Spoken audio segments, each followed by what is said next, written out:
المعصومين المظلومين ولعنة الله على أعدائهم أجمعين من يومنا هذا إلى قيام يوم الدين. أما بعد فقد قال الله تعالى في القرآن الكريم: بسم الله الرحمن الرحيم إنا أعطيناك الكوثر فصل لربك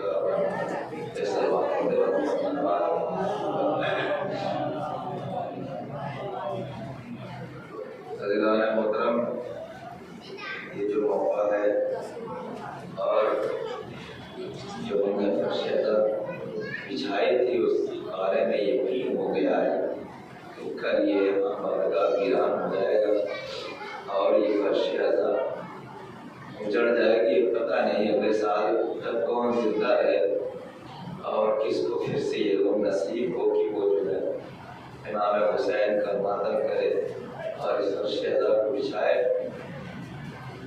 یہاں سے بس اتنی ہی دعا کرنا چاہتا ہوں کہ اللہ ہم سب کو ہر بلا سے محفوظ رکھے تاکہ آئندہ سال بھی جو ہے ہم امام حسین علیہ السلام کا غم منا سکیں اور اس سے بہتر طریقے سے امام حسین کا غم منائیں. صلوات پڑھتے ہوئے محمد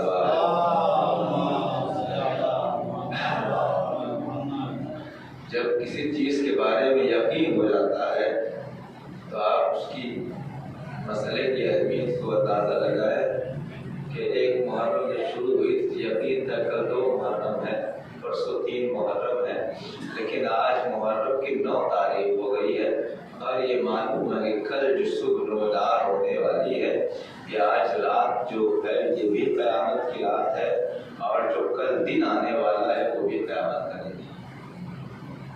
بڑا عظیم مرحلہ ہے. سو گوارو اس بلا کے دشت میں جو حسین نے قربانی پیش کی ہے اور مظلوم تمام اہل بیت علیہ السلام ہمیشہ مظلوم واقع ہوئے ہیں، چاہے وہ ہمارے حضور اکرم صلی اللہ علیہ وآلہ وسلم ہو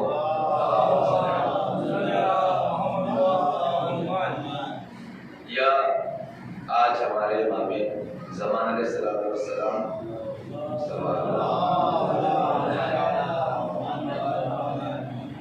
یہ ساری ذاتیں اس کائنات کو سدھارنے کے لیے آئی تھیں اور کائنات میں عظیم شخصیت تھی، لیکن دنیا نے ان کی قدر نہیں کی، ان کو پہچانا نہیں. زیادہ مقترنہ مسعود بالکل بھی نہیں ہے اور حالات بھی ایسے نہیں ہیں. اللہ حالات کو سازگار کرے. اس طریقے سے ہر سال ہم کھل کر کے بہترین طریقے سے اپنے امام کے اوپر آنسو بہاتے تھے. بالکل وہی ماحول اللہ تعالیٰ پیدا کرے اور ہمیں نصیب فرمائے اور ہم سب کو سلامت رکھے. ایک مل جل کے عظمت عالیہ محمد پر صلوات پڑھتے ہیں.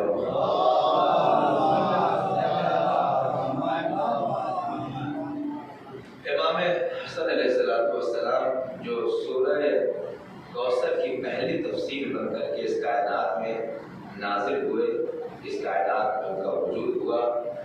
آپ عظمت کو پہچانے مسلسل آپ نے جو ہو سکتا تھا میں نے آپ کے سامنے پیش کیا. آج بس ایک حدیث آپ کے سامنے پڑھنی ہے جو صحیح بخاری کے اندر حدیث موجود ہے. فرمایا کہ حضور امام حسن کے ساتھ یقیناً موقع نہیں فضائل پڑھنے کا، لیکن یہ بھی مظلومیت امام حسن ہے کہ اس کا نہ فضائل لوگوں کو پتہ ہے نہ مسائل. تو آپ جو ہے حضور اکرم صلی اللہ علیہ وسلم امام حسن علیہ السلام کو آغوش میں لیے ہوئے خطبہ ارشاد فرما رہے تھے. راوی کہتا ہے کہ ایک مرتبہ آپ جو لوگوں کو دیکھتے تھے، ایک مرتبہ اپنے لال حسن کو دیکھتے تھے اور پھر چومتے تھے اور پھر فرمایا ھذا ابنی سید، یہ میرا لال سید ہے. بہت توجہ، تھوڑا سا بیدار ہو جائے. صلوات پڑھتے پر محمد.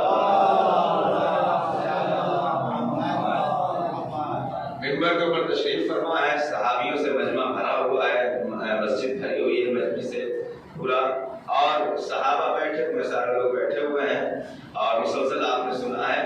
آج یہ ہے کہ آپ اپنی آغوش میں امام حسن کو لیے ہوئے ہیں اور ایک بار مجمع کی طرف دیکھتے ہیں، ایک بار اپنے لال کو دیکھتے ہیں اور فرماتے ہیں ھذہ ابنی سید، یہ میرا لال سید ہے. سید کا مطلب جو ہمارے یہاں لیا تھا وہ والا نہیں ہے. سید کا مطلب سردار ہے. بہت توجہ.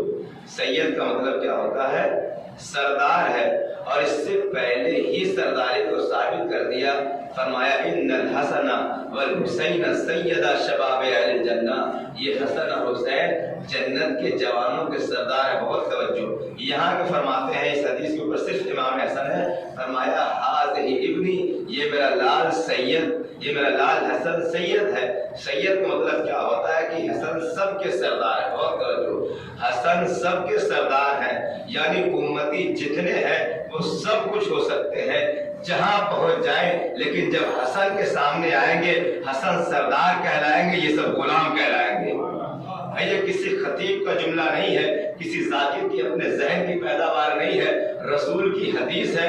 اور صرف شیعہ کتابوں میں نہیں بلکہ اہل سنت کی کتابوں میں، معتبر ترین کتاب صحیح بخاری میں جسے جلیل القدر علماء نے ان کے لکھا ہے، اور اس حدیث اس کے کتاب کے بارے میں ملتا ہے کہ امام بخاری جو ایک ایک حدیث کے پیچھے اپنا 20-20 منٹ برباد کرتے تھے، اس حدیث کو پڑھتے تھے، اس کے بعد استخارہ کرتے تھے، اس طرح استخارہ کر کے 2 رکعت نماز پڑھتے تھے، اور اتنے اہتمام کے بعد ایک حدیث کو لکھتے تھے. اور اسی صحیح بخاری میں لکھا ہوا ہے کہ رسول جو ہے وہ جناب عائشہ کو اپنے کاندھے پہ مان اللہ بٹھا کر کے لے جا کر کے سر دکھایا کرتے. اتنے اہتمام کے بعد بھی ایسی حدیثیں آ سکتی ہے. صلوات پڑھتے ہیں محمد. تو اتنا اہتمام ایک حدیث کے پیچھے آپ فرما رہے ہیں. اب حدیث میں فرمایا کہ انی ھذا ابنی سید، یہ میرا لال سید و سردار ہے. آپ سمجھے سید و سردار کا مطلب یہ ہے کہ ساری امت جو کچھ بن جائے، چاہے خلیفہ بن جائے، چاہے امام بن جائے، چاہے جو بن جائے، وہ حسن اور حسین کے سامنے ہمیشہ غلام رہے گی. بہت توجہ. حسن اور حسین کے سامنے ہمیشہ غلام رہے گی. اور ہم تو یہ کہتے ہی ہے، تاریخ نے ثابت کر کے دکھا دیا. بہت توجہ. واقعہ پورا میں آپ کے سامنے پیش نہیں کروں گا، تاریخ نے ثابت کر کے دکھائی ہے. تو بچپنے کی حدیث تھی.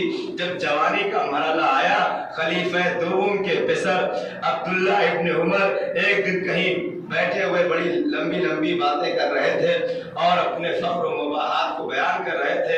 ایک مرتبہ امام حسن کو جلال آ گیا. کہا کہ تم کیا بیان کرتے ہو، تم تو غلام زادے ہو. صلوات پڑھے محمد و آل محمد کے اوپر. تم اتنی بڑی بڑی باتیں ہمارے سامنے مت کرو، تم ہمارے غلام کے بیٹے ہو. ان کو یہ بات بڑی کھل گئی کہ میں خلیفہ کا بیٹا اور مجھے غلام کا بیٹا کہہ رہے ہیں یہ حسن. فوراً وہاں سے اٹھے اور کہا کہ ابھی جا کر شکایت کرتا ہوں. اور ابھی تمہارے جیسے ہمارے یہاں عام طور سے ہوتا ہے کہ جن کے ابا پولیس میں یہ پیسے والے، ابھی میں دیکھتا ہوں، ابھی یہ کرتا ہوں، ابھی وہ کرتا ہوں. تو ظاہر سی بات ہے، حکومت کا آدمی تھا، لڑکا تھا، اور ایران عراق سب فتح ہو چکا ہے. پھر بھائی ہر طرف جے جے کار ہے.